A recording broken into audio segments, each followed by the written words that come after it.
I'm finding that out with the election. Everyone's like, I'm in when Duncan's riding. I'm like, oh yeah, me too. Yeah. And like, oh, I'm not riding anymore. First off, I'd like to thank you guys for taking the time out of your day to chat with me, and I really appreciate it. Laura and Natalie, you guys are really cool for wanting to interview with me because, I mean, yeah, this is like, I'm fairly new at this. I mean, I got a couple under my belt, but cool. Still learning the ropes, and you guys look like you're very prepared. So we're super prepared. No, thank you. This is great. Yeah. Okay, so you guys ready to jump into the first question? Yeah, definitely. Okay, awesome. Have you found your voice? I know you've been performing for about a year now, so... Close-ish, yeah. And do you think that you are expressing that voice very strongly? I think we have found our voice in that, like, we know what we want to do. Like, we know what we find funny between the two of us and what we like musically. But I think when it comes to, like, our work, we don't have enough of it yet to say that we're done. Totally. Yeah. Like, we're constantly like, we haven't done this and this and this, and like... Yeah, I agree with that. I feel like, maybe we found, like, our comedic voice, or at least, like, the beginning of that. But, like, I know that there's elements that we really want to incorporate that we just haven't found a way to do. Like, we want to make feminist stuff. That's, like, noticeably feminist. Right. But also funny. It's harder than you think. Yeah. So we're trying to find that, I think, balance with, like, some of our maybe more deeply held... Like, a lot of our beliefs are really serious. And, like, we're really sad people. So then... But your music's really exciting and fun and, like, out there.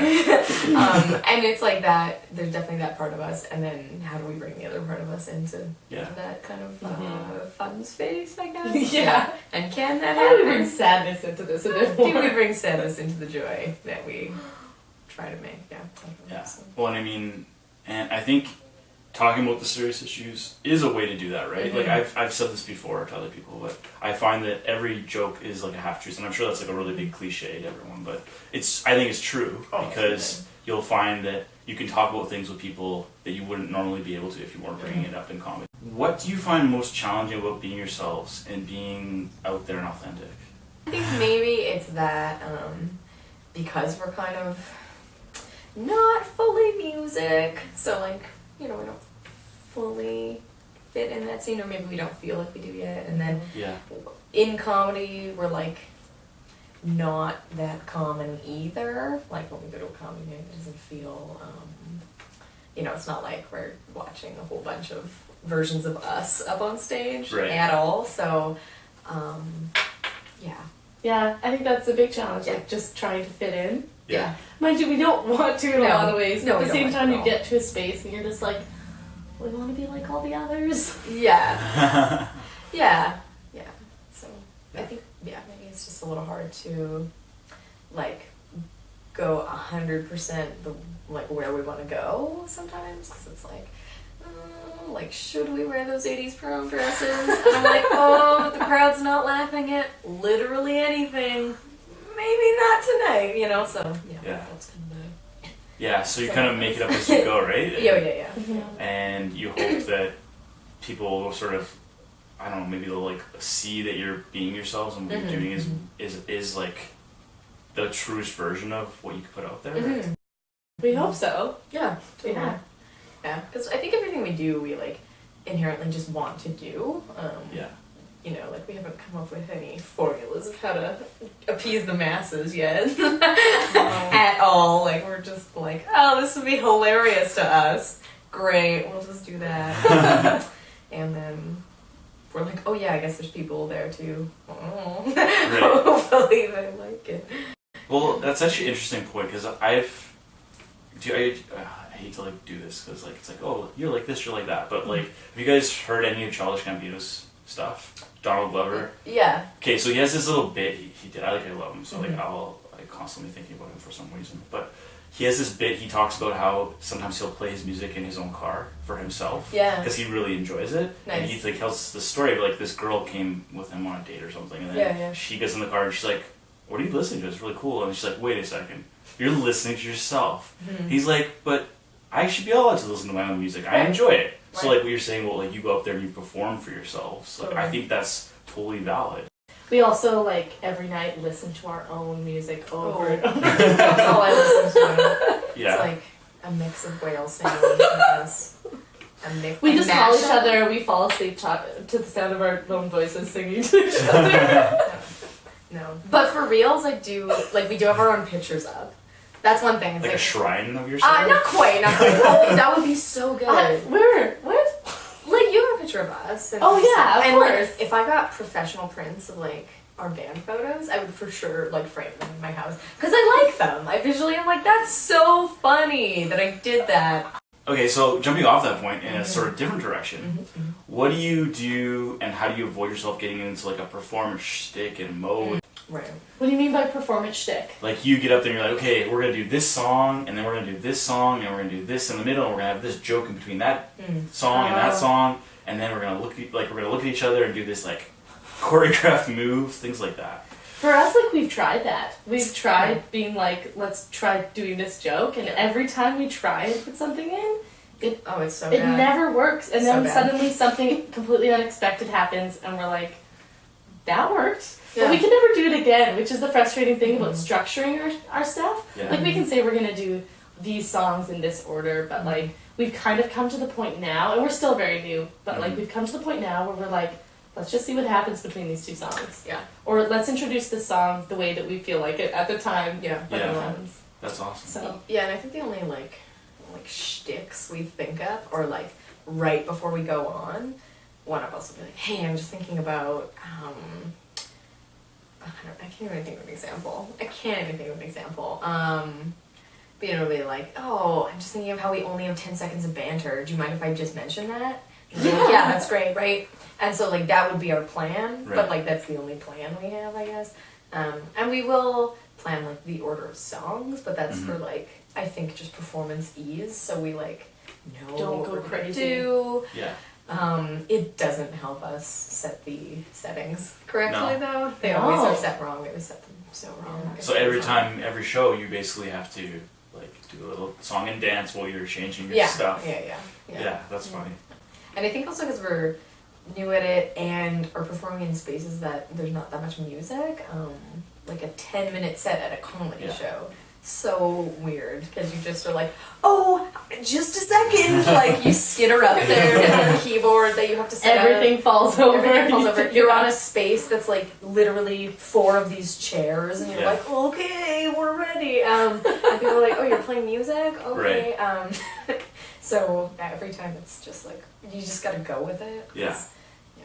And then the reverse situation where you're playing a music show, then you have, like, tons of space. Way too much space. Actually, I never even thought of that. Yeah. It's like we have too much area to work with, and we're like, well, the drummer would be there, but we don't have one of those. So let's set our water down in the middle of the stage. Yeah, we can scroll the troll dolls and things like that out a little bit more. In what situations do you think it makes sense for you to turn down your, like, personalities and your music and your comedy and all that? I don't know, I think, like, naturally, because I think, I don't speak to this stuff, I'm totally assuming, but I think both of us have come from places where maybe we haven't been given space to be ourselves, or where we're around people who just, like, are belligerent and take up way too much space and aren't cognizant of that at all. Yeah. And so I think inherently both of us are people who like to be aware of ourselves, and we like to be aware of, like, you know, the energy we're putting out and how much we're talking and how much physical space we're taking up and all those sort of things naturally. So it's like, well, I'm going to take up the stage when I'm on stage, but, like, outside of that, I just have a natural balance, I guess, with people, or I try to. Yeah. Yeah. I don't know if they're, like, it's a tricky question because, like, when we're on stage, we feel like we should buff it up as much as we can, so we don't really, we try not to allow for other things to, like, affect us trying to be big or funny or whatever we're trying to do at the time. But there's definitely moments, I guess, when we're at shows when we're trying to be, like, aware of the other people who need to come up and get down. We're, like, very structured and being like, okay, we need to, like, allow them the space to have their own set or have their own. Because you don't have roadies yet. Why would we have roadies? We got paid Once. Once. And we were like, oh my gosh, you can get money for this? It was This is euphoric. amazing. Yeah. Euphoric. Very That's exciting. Yeah. Yeah, no, that makes sense. I mean, like, it's, you know, the reason why I bring it up is, like, you mentioned, like, the social justice, and you're interested in, like, issues of, like, feminism or people's rights and equalities and things like that. So, when I think of those things, I think, like, how do you do that as a performance artist? Because you do have to be conscious of other people around you, and sometimes people have egos and they don't know how to play nice. When and why did you start playing? And what are some of your favorite memories? Well, we figured out that we did start all because of Not Enough Fest. So we're like so grateful to them. They're such an amazing, amazing organization. Non-profit, I guess is. Yeah. They're an amazing non-profit. Yeah. And they gave us the space to be like, oh, they're looking for like females or anyone in the LGBT community or people who don't feel like they have enough space on stage to like make music and do something. And like Laura and I separately were like, that's something that we would love to do. And then we were friends, like becoming friends right at that time. Yeah. So we were like, let's do this. And I think we had like tentatively discussed making music at karaoke events leading up to Not Enough Fest, or leading up to the time where we got together.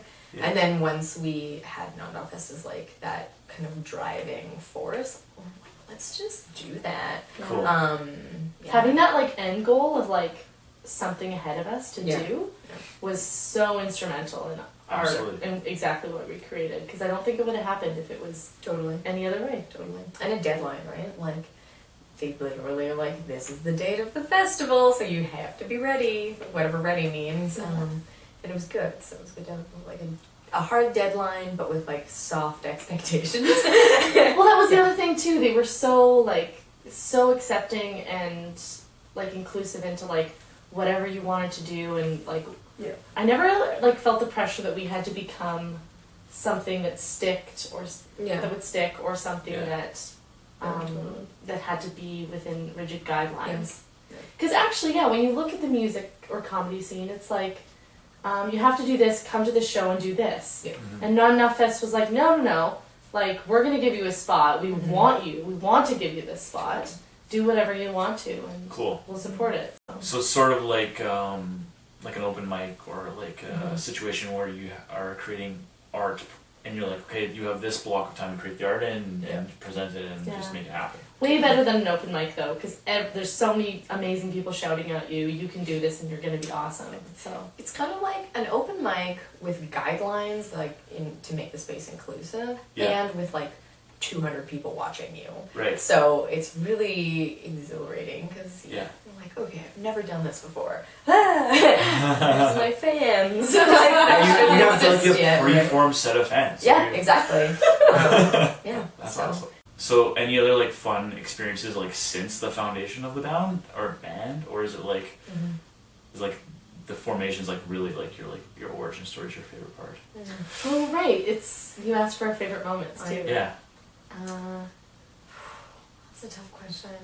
I have a terrible memory. I know, I'm trying to think of things we do together. We do lots of fun things together. We do, yeah. We went for a run the other day. Yeah. That was not that band related though. Not at all. Actually, one of my favorite parts, it did have to do with Not Enough Fest, was our photo shoot.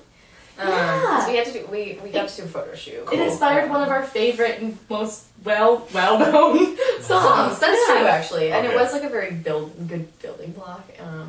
And yeah, basically everyone had this, they had a photo shoot with the photographer. Yeah. Karen, if you haven't heard of her. She's great.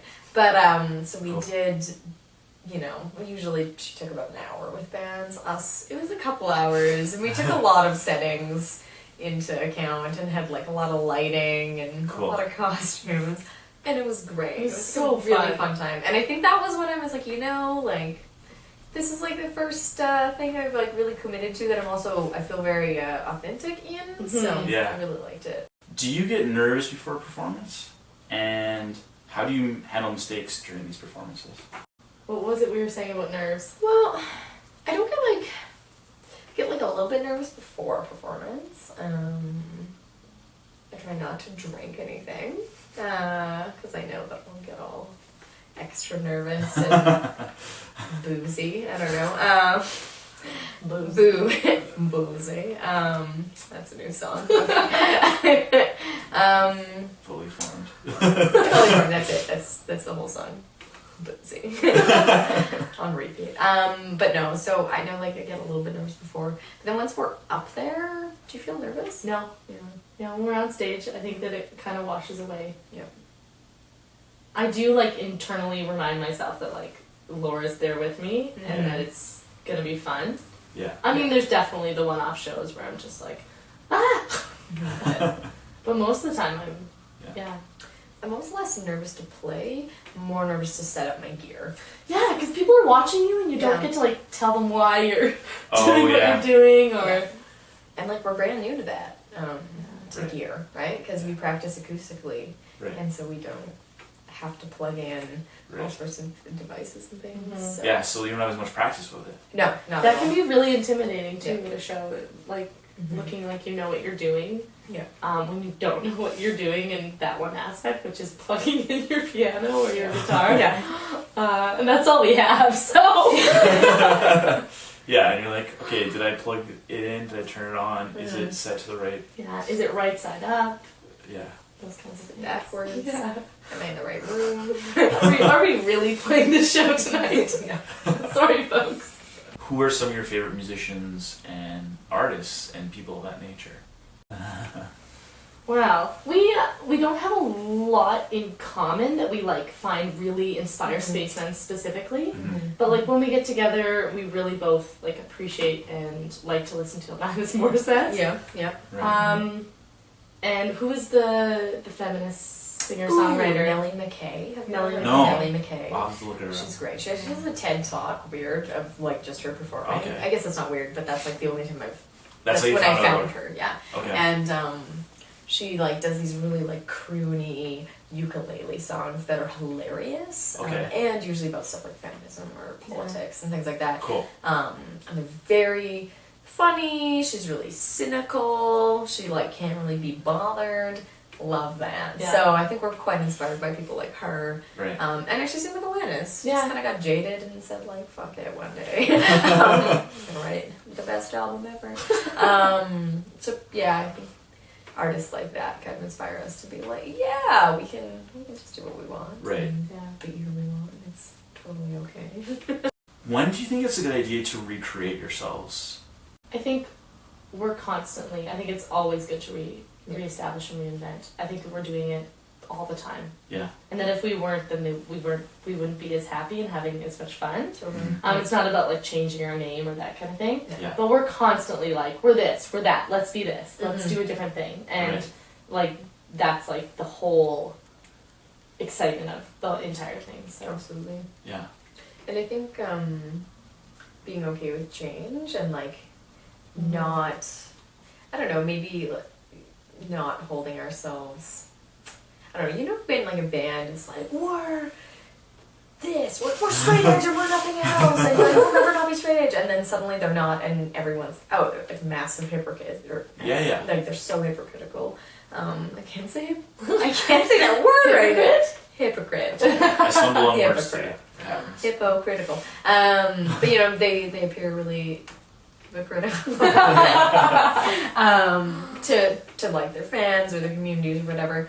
And I feel like for us, you know, I don't think we've been like, we're gonna be this and this only. Right. Even comedy, right? We're like, oh, we might do serious yeah, stuff. sometimes we try and write serious stuff. Never happens. No, We always doesn't happen. come back to comedy, but Yeah. But like it's so easy for people to say, well, you guys are, and like you were describing yourselves to me, you're like, well, we're a female folk parody comedy thing, right? Right, And I was like, okay, cool. So like that reminds me of this, this, and this. Right, yeah. But like you said, you don't necessarily want to do that because then all of a sudden people have this expectation or they anticipate when you do something it's gonna be like this.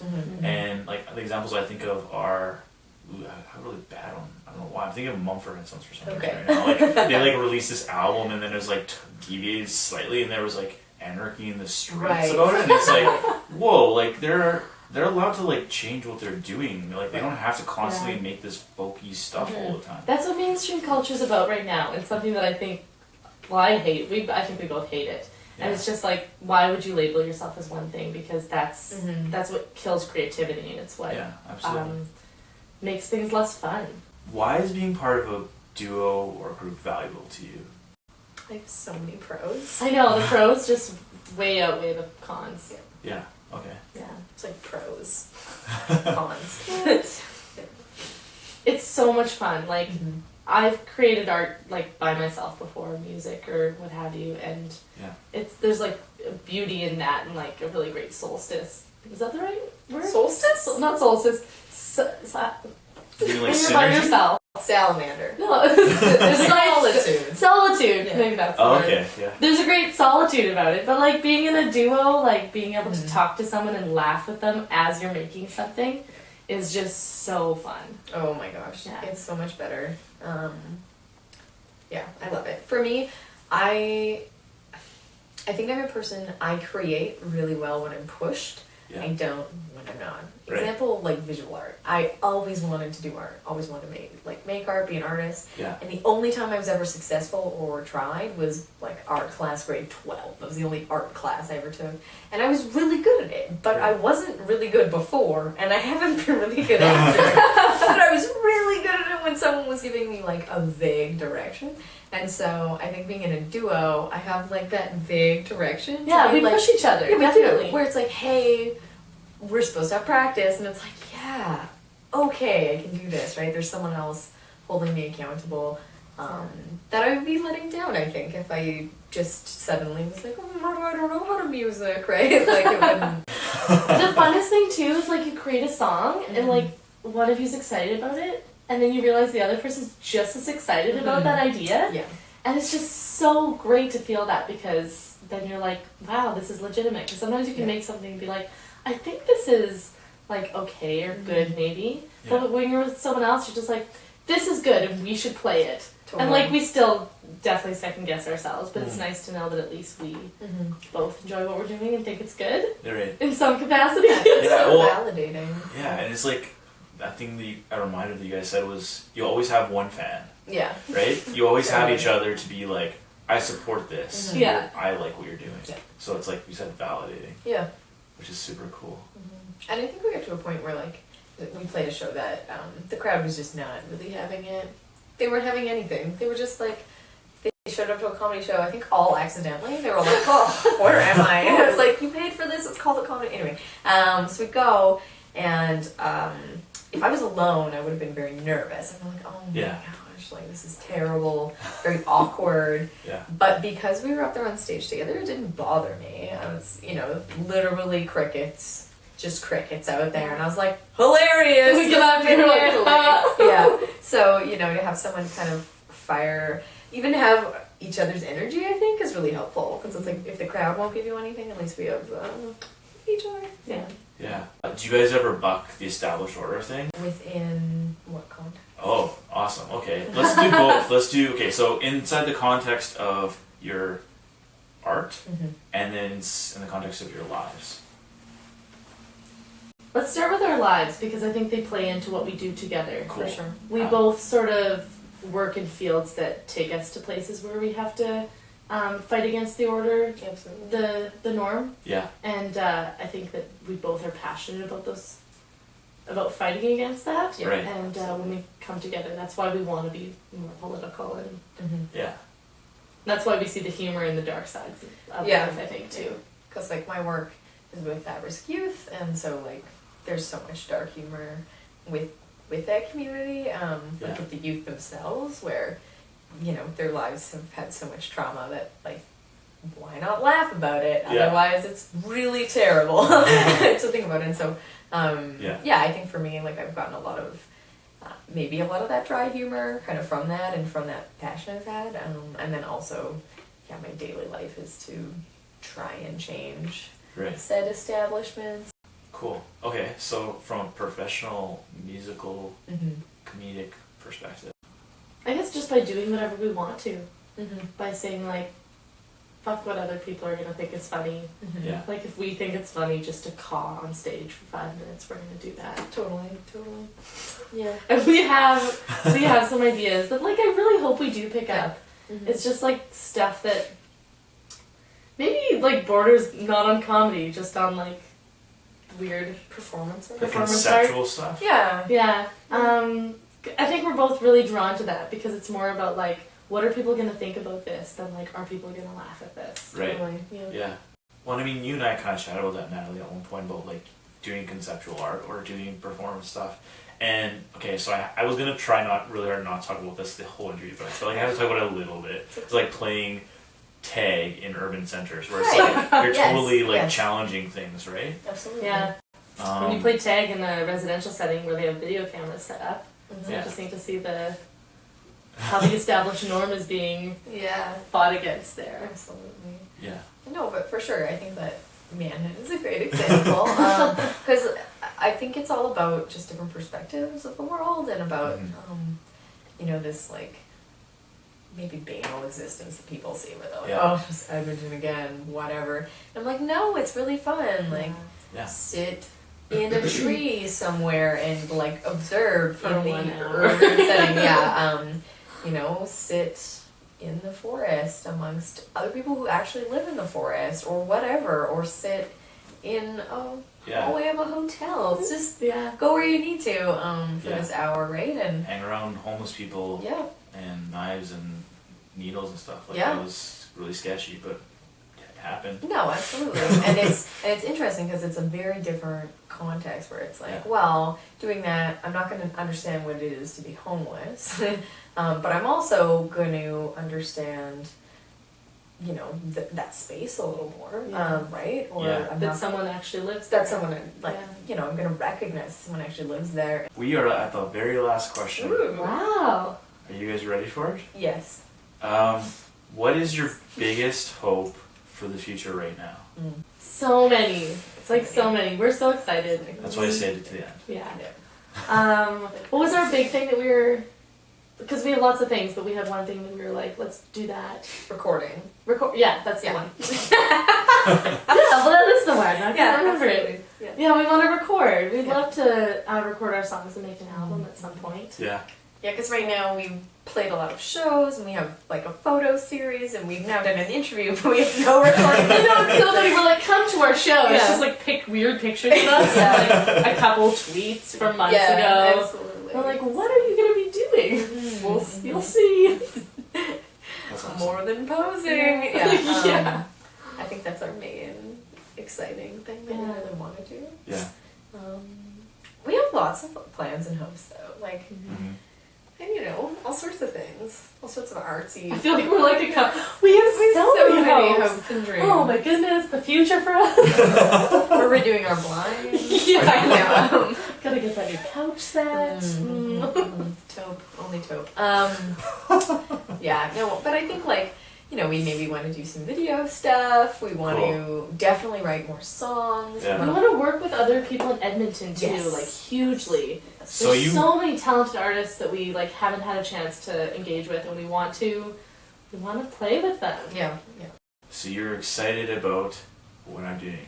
Oh, of And you course. want to like, so as like I grow and stuff, like I've been saying this to everybody, but as like I get my like roster of like my like MVPs and like areas, you guys will look bad for me. Yeah.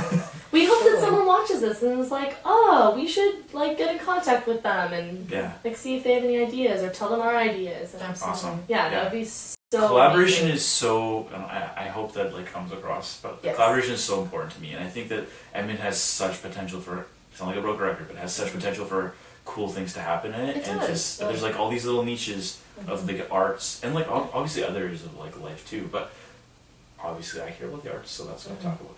But like we can make it better if we work together and we think about other people, and like I said, you guys demonstrate that in a really good and profound way. Thanks. And that's why I picked authenticity as my like theme for you, because I think you guys demonstrate that really well. Awesome. And it's been a very valuable experience, I think, for me, and I hope for you as well. And I am really excited for like where you guys go. So that's why I wanted to say like, where are you going with the future? Because I think you guys are like fucking cool, and I don't like to like drop F-bombs in my interviews very often. Thanks. But you are. I dropped an F-bomb earlier, I'm sorry. No, it's okay. I dropped like 3. I also thought about saying, can I swear? And then I was like, fuck it. Yeah, it was You can totally swear. sweet. I'm down for it. Awesome. But yeah, it's been really fun, and I really Yeah. enjoyed talking with you guys, and I hope, I just have all the best in the future. So, thanks so much, and Thank you. Thank you. hopefully we can chat again in the future or something like that. And, Yeah, I would definitely. and that's it. That's all sure. So thanks, Laura and Al. You guys are awesome. Thanks. Thanks.